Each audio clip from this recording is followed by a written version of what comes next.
এই তো টুলটাকে সরিয়ে নিব। আর আরে মেসিটা কি করলো? এখন তো উনি পড়ে যাবে, ওনাকে পড়তে দেওয়া যাবে না। এই শালা তোর এত বড় সাহস, তুই প্রেগন্যান্ট মহিলার সাথে ইপ্রেজিং করিস? আজকে তো তোকে শেষ করে দেব। দূর, আমার প্ল্যানটাই ভেস্তে গেল। হ্যাঁ পেয়েছি, ওই তো একটা মেয়ে বসে আছে। আরে আরে না, ওই ললিপপটা খাওয়া যাবে না, এটাকে ফেলে দাও। হ্যাঁ তুমি আমার ললিপপটা কেন নষ্ট করলে? আরে এই শালা তুই কি শুরু করেছিস? দেখো না, ও আমার ললিপপটা নষ্ট করে ফেললো। আরে তাতে কি হয়েছে? এই নাও, এই সব ললিপপ এখন তোমার। আরে না না, এগুলো কোনোটাই খাওয়া যাবে না। আরে তোকে তো আজকে আমি, এই দাঁড়াও তোমরা শোনো।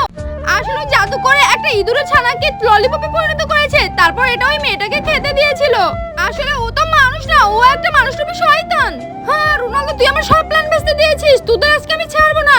না আমি ওদের কিচ্ছু হতে দেবো না। আরে রোনালদো তোমার কি হলো?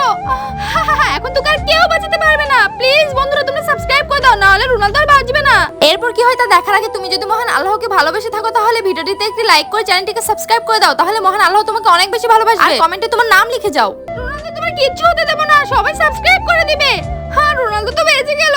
আমি বেঁচেছি, তার মানে তোর কোনো রক্ষে নেই। আজকেই তোর শেষ দিন।